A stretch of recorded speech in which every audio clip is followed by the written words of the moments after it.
Hey guys! Baking this week. One of the things that I've always wanted to do is learn how to bake French macarons. If I'm saying that correctly, I don't know. They're like little sandwich cookies. They're not like macaroons at all. Those are the coconut things. And I tried at one point and they failed epically. So I decided to try again. And I started to do it and I failed again because I put the wrong sugar in the eggs when I was trying to make the meringue. Which is great for you guys because you can watch me fail again. This is the icing sugar and almond mixture, which we use later in the macaron making stages. And I mixed that up with the sugar. So I need to put more in here. So we need to measure out what we have. And I apologize for how messy this is, but you guys have all baked with me and you know exactly how messy my kitchen gets when I'm baking. So no surprise there. I'm going to try and keep the ratios and we'll just hope this works out. So what you have to do for this is you need super fine almonds, ground almonds, because otherwise it'll get stuck in the piping bag and it won't be fun. Apparently, ground almonds come in different types of grinds. So some of the pieces are bigger and some of them are smaller. So we sift the almonds. So now we're going to put it in the coffee/food grinder. This is why my counter is so messy. So then we take 1/4 of a cup of the icing sugar. And we're going to gently put it in here without making a mess. So now that we've approximately got the replacement for the stuff that I lost, we're going to put on the lid. We're going to plug it in, because that's important. And there we go. So we ground that together to make it a little bit finer. And we're going to sift it again, just to make sure it's super fine. So now I sort of have my almond and icing sugar mix again. We're just gonna hope that I've done math correctly and that what I threw out was in proportion to what I've added back. And now we are going to go back to the egg whites. These are my beautifully separated eggs from earlier, the egg yolks. We're gonna try and do that again. First, crack the egg open and try and keep the yolk in one of the halves.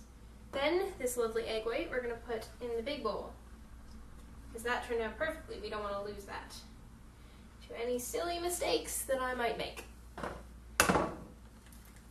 I've gotten quite good at separating eggs.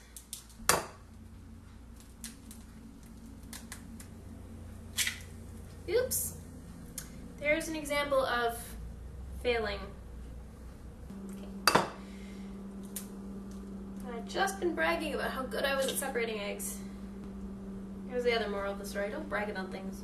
So now we have 3 large egg whites, and we have to wait now for them to be room temperature, which will take a while. Between now and then I have swimming lessons, so I will see you much later tonight.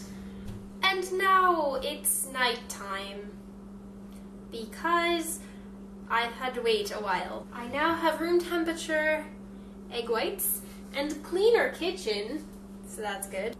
Now we're going to add in the meringue powder. I pre-measured it out while I was waiting. We're going to start whipping this together until it's foamy. Now apparently it's important not to over whip these, but that is foamy. So now we're slowly going to add in the 3 tablespoons of sugar. This is the sugar. This is the almonds and icing sugar. Keep that straight, Lucinda.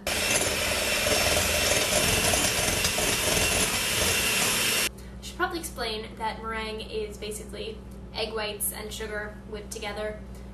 And by whipping it together, you add air to it and the sugar stiffens it and stuff. And meringue powder is added to kind of strengthen it. So it takes a while because we're whipping in all this air to make the meringue.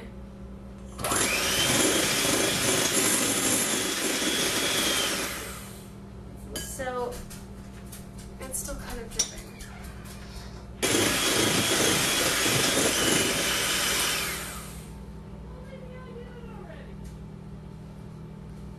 I think we've got it, guys. Then we take half of this and we put it in here. We're going to fold it in here. Once that is mixed in, then you can add in the next bit.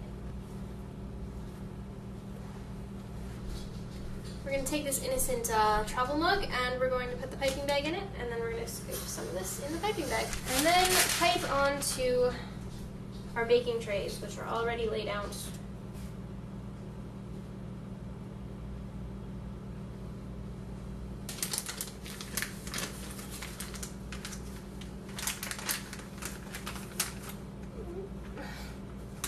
Little dots. So you work quickly, drop, drop, drop. I'm not going to say I'm a master at a piping bag, but I will say I do have some piping bag skills. 30. Okay, now some of these have run into each other, so that's great. Should learn to tack this parchment paper better.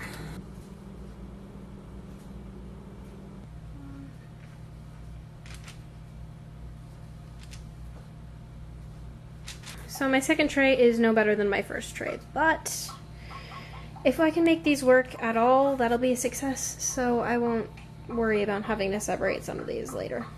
Okay, so here they are baked. Now let's see if we can get them off. This is the part that I failed at last time. This is good. This is very good.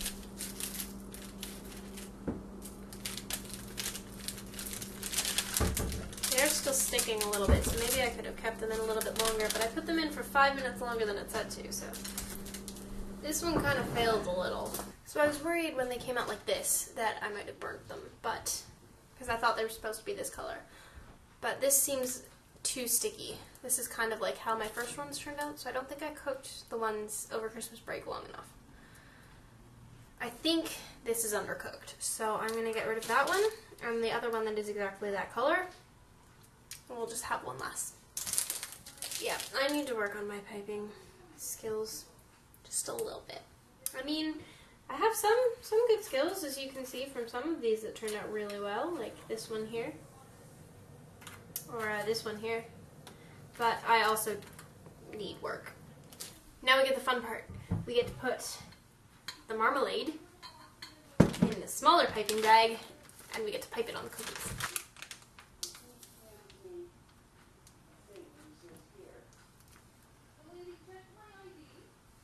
Look at that. This is a macaron.